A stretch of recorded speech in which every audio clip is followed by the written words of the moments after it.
पिताजी जब गुजरे तब मेरी उम्र 12 साल की थी। गीता दीदी 18 और भैया 22 साल के थे। अचानक हुए इस हादसे को हम सब बर्दाश्त करने की स्थिति में नहीं थे। मुझे समझ थोड़ी कम थी, फिर भी इतना भी नासमझ नहीं था कि पिताजी के जाने का अर्थ ना समझ सकूं। माँ का रो रो कर बुरा हाल था। कच्ची गृहस्थी थी, ऐसे में उन्हें चारों तरफ सिवाय अंधकार के कुछ नहीं दिख रहा था। सारे रिश्तेदार जमा थे। वे माँ को समझाने का भरसक प्रयास कर रहे थे, मगर वे कुछ समझने को तैयार ही नहीं थी। बस एक ही रट लगाए थी कि अब वे शेष जीवन कैसे गुजारेंगी, कैसे गीता की शादी होगी, हम सबको वे कैसे संभालेंगी। उनका रुदन सुनकर सभी की आंखें नम थीं। थोड़ा बहुत वे मामा जी को समझने को तैयार थीं। मामा जी भरे मन से बोले, दीदी दिल छोटा मत करो, मैं तुम्हारे लिए सुरक्षा कवच बनकर तब तक खड़ा रहूंगा जब तक तुम्हारा परिवार संभल नहीं जाता। उन्होंने अपना वादा भी निभाया। रोजाना शाम को बैंक की ड्यूटी से खाली होते तो सीधे घर आकर हमारा हालचाल जरूर लेते। उनके आने से हम सबको बल मिलता। उन्हीं के प्रयास से भैया को पापा की जगह पोस्ट ऑफिस में नौकरी मिली। फंड से मिले रुपयों से गीता दीदी की शादी हुई। पापा का बनाया मकान था, सो रहने की समस्या नहीं थी। आहिस्ता आहिस्ता हमारा घर संभलने लगा। गीता दीदी की शादी के बाद बचे रुपयों को माँ ने अपने पास पूरे वक्त के लिए रख लिया। इस बीच भैया की शादी के लिए लड़की वालों के रिश्ते आने लगे। माँ को एक जगह रिश्ता अच्छा लगा, सो मामा से राय मशवरा करके भैया की भी शादी कर दी। अब वे निश्चिंत थीं। ले देकर एक मैं ही बचा था। उन्हें विश्वास था कि मैं कहीं न कहीं पढ़ लिख कर सेटल हो ही जाऊंगा, मगर नियति को और ही कुछ मंजूर था। माँ को अचानक ब्रेन हैमरेज हुआ और वे हम सबको रोता बिलखता छोड़कर चली गईं। भैया को ज्यादा फर्क नहीं पड़ा, पर मैं अकेला हो गया। मैं उस रोज फूट फूट कर रोया, क्योंकि एक माँ ही थी जो मेरी राजदान थी। मैं जब भी कभी उलझन में होता, वे बड़ी आसानी से मेरी समस्याओं का समाधान कर देती। एक तरह से वे मेरी संबल थी। माँ की 13वीं तक गीता दीदी मेरे पास रहीं। जब तक थी मेरी तन्हाई पर अंकुश लगा रहा, पर जैसे ही वे चली गई घर काटने को दौड़ने लगा। सबसे बुरी बात यह हुई कि जिन भैया भाभी पर मेरी जिम्मेदारी थी वे ही मुझसे विमुख होने लगे। एक दिन मैंने माँ की पासबुक देखा तो पाया कि उसमें फूटी कौड़ी भी न थी। यह जानकर मैं स्तब्ध रह गया। भैया से पूछा तो बड़े तल्ख शब्दों में बोले, मैं क्या जानूं, पूरे 2 लाख थे भैया, माँ ने मेरी पढ़ाई के लिए रखे थे। मैंने कहा। मैं लगभग रुआंसा हो गया। भैया ने कहा, जब तू जानता था कि पूरे 2 लाख रुपए थे तो तुझे ही पता होगा कि रुपये कहाँ हैं। मुझे तो पता भी नहीं थे कि माँ ने इतने रुपए बैंक में रखे हैं। भैया बड़ी सफाई से अपना दामन बचा ले गए। भैया याद कीजिए, माँ ने आपको मेरी अनुपस्थिति में शायद कुछ दिया हो। तेरा दिमाग तो खराब नहीं हो गया? माँ से दिन रात तो तू चिपका रहता था। भैया बोले, तुम दोनों क्या खिचड़ी पकाते थे, मैंने कभी जानने की भी कोशिश नहीं की। फिर वे कहाँ से मुझे रुपये देंगी? मुझे रुपयों की जरूरत ही क्या है जो उनसे मांगूंगा और वे मुझको देंगी? खिचड़ी? कैसी बातें कर रहे हैं भैया? न मैंने न माँ ने आज तक आपसे कुछ छिपाया। पापा का जो भी फंड मिला उससे गीता दीदी की शादी हुई और शेष रुपये जैसे के तैसे बैंक में जमा थे, तो इसलिए कि अगर मुझे बेहतर पढ़ाई करनी होगी तो आपसे मांगने की जरूरत ना पड़े। मैंने कहा, इतना घमंड? माँ आप पर आर्थिक बोझ नहीं डालना चाहती थी भैया, अब आप इसे जिस रूप में लें, कहकर मैंने इस विवाद को विराम दिया, क्योंकि जब मैंने देखा ही नहीं तो क्या कर सकता हूँ। जबकि सच्चाई यही थी कि रुपये भैया ही ने लिए थे। माँ की आदत थी, वे चेकों पर अग्रिम हस्ताक्षर बनाकर रखती थी ताकि पेंशन के रुपये लेने के लिए मुझे माँ का इंतजार न करना पड़े। कभी कभी माँ दीदी के पास चली जाती थी तो वहीं से फोन कर देती कि मैंने चेक पर हस्ताक्षर कर दिए हैं, तो पेंशन निकाल लेना। माँ के इस विश्वास का भैया ने नाजायज फायदा उठाया। माँ के मरने की खबर रिश्तेदारों को देने जब मैं घर से बाहर निकला, उसी समय भैया भाभी को मौका मिला माँ का बक्सा खोलकर चेक और उनके रखे कुछ गहनों को चुराने का। मैं तो सोच भी नहीं सकता था कि एक तरफ माँ का लाश जमीन पर पड़ी हो और दूसरी तरफ भैया ऐसे कुत्सित प्यास में लिप्त रहेंगे। यह सब सोचकर मेरा मन भीग गया। उस रोज माँ पिताजी की खूब याद आई। अगर आज वे जिंदा होते तो शायद यह सब न देखना पड़ता। इन सब वजहों से मैं ज्यादा पढ़ लिख भी नहीं पाया। भैया भाभी ने भी मुझे किसी प्रकार का सहयोग नहीं किया।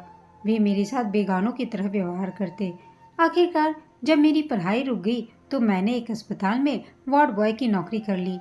तनख्वाह कोई खास न थी। हाँ, लोगों की टिप्स ठीक ठाक मिल जाया करती थी। अभी 1 महीना भी ना गुजरा था कि एक दिन मैंने भाभी को भैया से यह कहते सुना, कब तक मुफ्त की रोटियां तोड़ते रहेंगे देवर जी? 1 महीना होने दो। भैया बोले, अभी से कान भरोगे तभी कुछ सोचेगा। भाभी बोली। भैया ने घुमा फिराकर भाभी की बात मेरे सामने दोहरा दी। मुझे नागवार लगा। भाभी ना सही, कम से कम भैया को तो सोच समझ कर बात करनी चाहिए।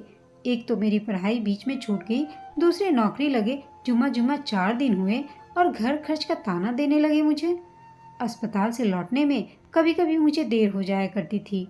ऐसे ही एक रात मैं देर से घर लौटा तो पाया कि घर के फाटक पर ताला लटक रहा था। मैंने पड़ोसी से चाबी लेकर फाटक खोला।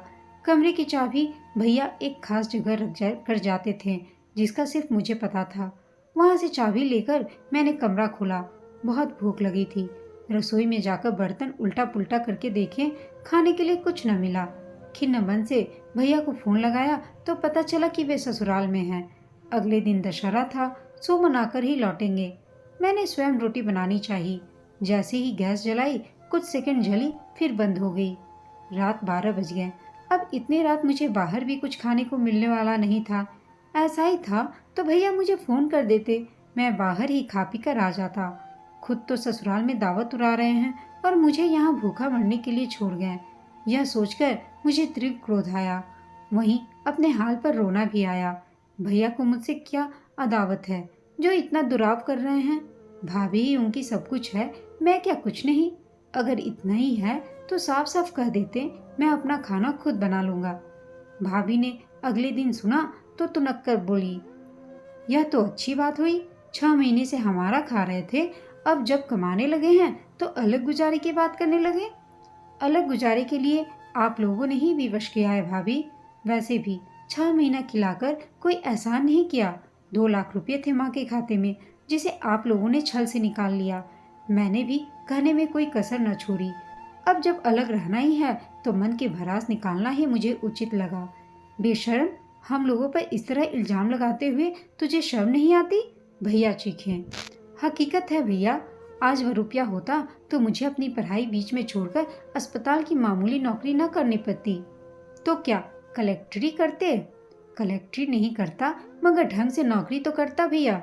आपने पिता का फर्ज निभाना तो दूर, मेरा हक भी मार लिया। उन्हें मेरा कथन इतना बुरा लगा कि मुझे थप्पड़ मारने के लिए उठे, मगर ना जाने क्या सोचकर रुक गए। आज से तुम्हारा हमारा संबंध खत्म, कहकर भैया अपने कमरे में चले गए। पीछे पीछे भाभी भी पहुंची। ऐसा भाई मैंने जिंदगी में नहीं देखा था। बड़े भाई पर इल्जाम लगा रहा है। 6 महीने से खिला पिला रहे थे, यह सोचकर कि भाई है, उसका यह सिला दिया। एहसान फरामोश। भैया यह कहते हुए मुझे सुनाते जा रहे थे, तभी बड़ी बहन गीता आ गई। मैंने भरसक माहौल बदलने की कोशिश की तो भी वे समझ गई। जब तक माँ जिंदा थी, भैया भाभी ने उनकी खूब आवभगत की। माँ पेंशन का आधा हिस्सा उन्हीं लोगों को दे देती थी, शेष अपने लिए रखती। गीता के बच्चों की डिमांड वही पूरा करती। भैया भाभी से समय से नाश्ता खाना खिला देते। भाभी को इतना भी फर्ज पहाड़ सा लगता। पीठ पीछे भैया से भुनभुनाती। 2-4 दिन के लिए गीता दीदी आती तो भाभी चाहती कि दीदी किचन में उनका हाथ बटाए। अपने बच्चों का एक भी सामान वे गीता दीदी के बच्चों को देना नहीं चाहती थी। एक दिन रात सोने के समय उनका बॉर्नविटा खत्म हो गया था। दीदी का बड़ा बेटा उसके बिना दूध नहीं पीता था, सो वे भाभी के पास गई। भाभी, जरा सा बॉर्नविटा ले लेती हूँ अपने सोनू के लिए, कल सुबह मंगा लूंगी। मेरा लाया हुआ बॉर्नविटा खत्म हो गया है। भाभी हंसकर टालने की नीयत से बोली, अपना भी यही हाल है, थोड़ा सा बच्चा है, खत्म हो जाएगा तो मुश्किल होगी। इनका हाल तो जानती हैं आप। भैया की ओर मुखातिब होकर बोली भाभी, कोई सामान लाने में ये कितने आलसी हैं। भैया नजरें चुराने लगे। दीदी को सब कुछ समझते देर न लगी। उनका मन तिक्त हो गया। वे उल्टे पांव लौट आईं। माँ को पता चला तो उनकी त्योरियां चढ़ गईं। भाभी को सुनाने के लिए उठी तो दीदी ने रोक लिया। क्यों मेरे लिए उनसे बैठ लेती हो माँ? मैं आज हूँ, कल अपने ससुराल चली जाऊंगी। रहना तो तुम्हें इन्हीं लोगों के साथ है। माँ मन महसूस कर रह गई। भाभी का मायका आर्थिक रूप से कमजोर था। पिता एक प्राइवेट स्कूल में ड्राइवर थे। माँ यह सोचकर उन्हें लाई कि गरीब घर की बहू रहेगी तो निवाह हो जाएगा, मगर हुआ उल्टा।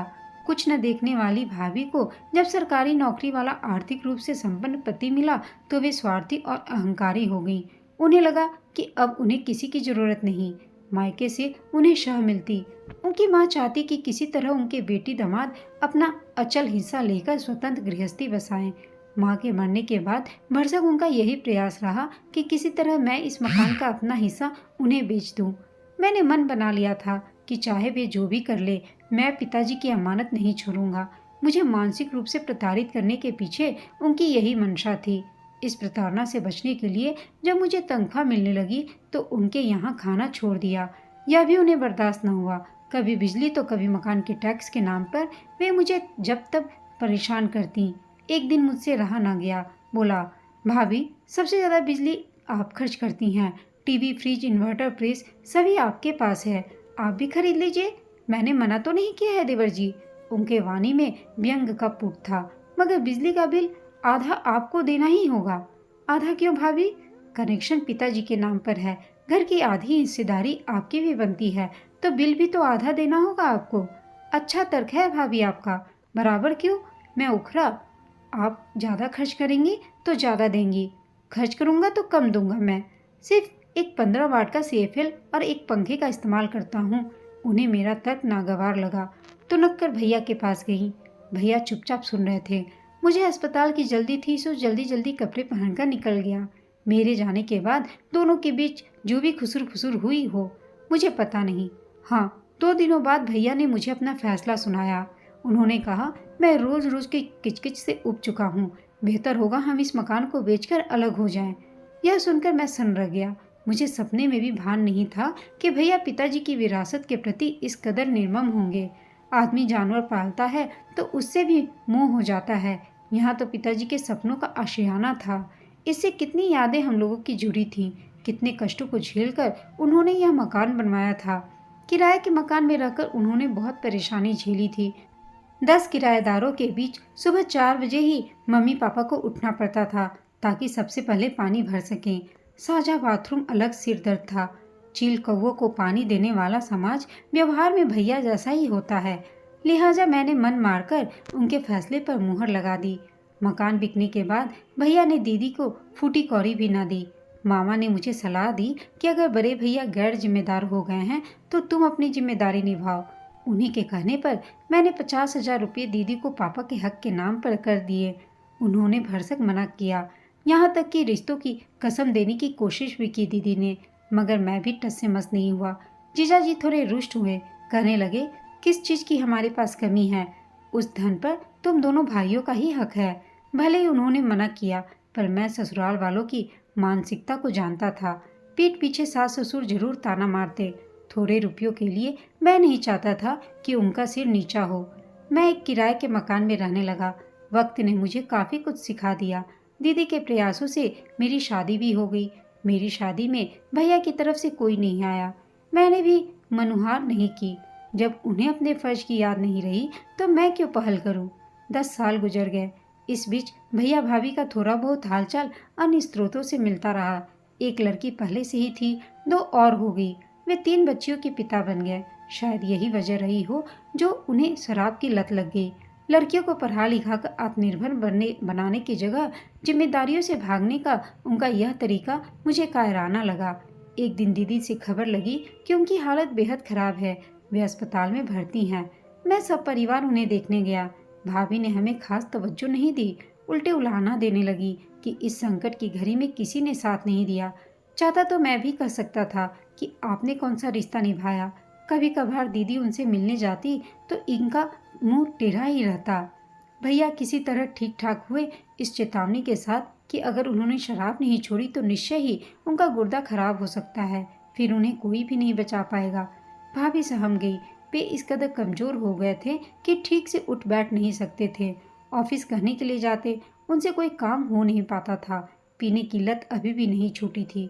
शाम पीकर घर आते तो लड़ाई झगड़ा करते। वे हद दर्जे के चिड़चिड़े हो गए थे। अपनी लड़कियों को फूटी आंख भी देखना उन्हें पसंद नहीं था, जबकि उनकी बड़ी बेटी ही उनकी देखभाल करने में आगे रहती थी। वे उन्हें हमेशा लताड़ते रहते, कहते कि तुम लोग मेरे लिए बोझ हो। उन्हें एक पुत्र की आस थी, 3 पुत्रियां ही हुई। एक दिन उनके पेट में फिर से दर्द उठा। डॉक्टर के पास ले गए तो उसने वही पुरानी नसीहत दी, मगर भैया पर इसका कोई असर नहीं पड़ा। शराब ने उन्हें बुरी तरह तोड़ दिया। एक हफ्ते ऑफिस नहीं गए, जाकर करते भी क्या। एक दिन साहब ने भाभी को बुलाया। मैडम, काम नहीं तो तनख्वाह कैसी? यह सुनकर भाभी की आंखों से आंसू बहने लगे। साहब ने उनकी परेशानी भांप ली और एक रास्ता सुझाया। आप कितनी पढ़ी लिखी हैं? इंटर। नियम अनुसार ठीक तो नहीं, मगर मानवता के नाते मैं एक रास्ता आपको सुझाता हूँ। आप इनकी जगह यहाँ आकर 10 से 5 बजे तक ड्यूटी करें। काम बेहद आसान है। आपको सिर्फ लिफाफों पर मुहर लगानी है व फाइलों को इधर से उधर ले जाना है। भाभी राजी हो गई। इस तरह घर में भैया की देखभाल बड़ी बेटी करती और भाभी नौकरी। भैया की देखभाल की वजह से बड़ी बेटी की पढ़ाई लिखाई हमेशा हमेशा के लिए छूट गई। इन्हीं झंझावतों के बीच एक दिन खबर आई कि भैया नहीं रहे। सुनकर मुझे तीव्र आघात लगा। मैं अपने बीवी बच्चों के साथ आया। भाभी का रो रो कर बुरा हाल था। तीनों लड़कियों के भी आंसू थमने का नाम नहीं ले रहे थे। एक तरह से वे असहाय हो गए थे। मेरी पत्नी ने ढाढ़स बंधाया। सब ठीक हो जाएगा। वे अपना रुदन रोक कर बोली, मैं अकेली औरत 3 बेटियों को लेकर कैसे पहाड़ जैसी जिंदगी काटूंगी? कैसे इनकी शादी होगी? मैंने अपनी ओर से भाभी को आश्वासन दिया, भाभी, भैया की कमी भरसक पूरी करने की कोशिश करूंगा। 15 दिन बाद जब मैं सब पत्नीक वापस आने लगा तो भाभी रोंदे कंठ से बोली, अगर सब एक साथ होते तो अच्छा होता देवर जी। कम से कम बुरे वक्त में एक दूसरे के करीब होते, एक दूसरे के काम आते। मुझे मौका मिला अपने भीतर वर्षों से जमे जज्बातों को उड़ेलने का। किंचित भावुक स्वर में बोला, भाभी, नौकरी के दरमियान मृत्यु होने पर सरकार उनके आश्रितों को अनुकंपा के आधार पर इसलिए नौकरी देती है कि परिवार आर्थिक समस्या से न जूझे और वे अपने परिवार की जिम्मेदारियों को वैसे ही निभाएं जैसे मृतक। क्या भैया ने वैसा किया? उन्होंने तो नौकरी पाकर ऐसे मुख मोड़ लिया जैसे उन्हें यह नौकरी उनकी योग्यता पर मिली हो। वे यह भी भूल गए कि यह नौकरी उन्हें पिताजी की अधूरी जिम्मेदारियों को पूरा करने के लिए मिली थी, न कि अपना घर बसाकर ऐश करने के लिए। यह सुनकर भाभी चुप थी। क्या जवाब देती? आज विपत्ति आई तब सबकी याद आई उन्हें। जब उनका सब ठीक ठाक था तो मुझे ठीक से खाना तक नहीं देती, बिजली के बिल तक का हिसाब लेती थी। आज परिस्थिति प्रतिकूल हुई तो पता चला कि जिंदगी का हिसाब किताब कितना जटिल होता है। क्या उनके पास इस जटिल हिसाब का कोई समाधान है? शायद नहीं। लेकिन मैं फिर भी सब कुछ भूलकर अपने परिवार के साथ यहाँ भाभी के पास रहने आ गया और उनकी बेटियों को अपना समझा। उनकी सारी जिम्मेदारी को मैंने अपना लिया। दोस्तों, आपको यह कहानी कैसी लगी कमेंट करके बताइएगा। साथ ही कहानी अच्छी लगी हो तो इसे लाइक, शेयर और चैनल को सब्सक्राइब अवश्य कीजिएगा। कहानी सुनने के लिए आप सबका धन्यवाद।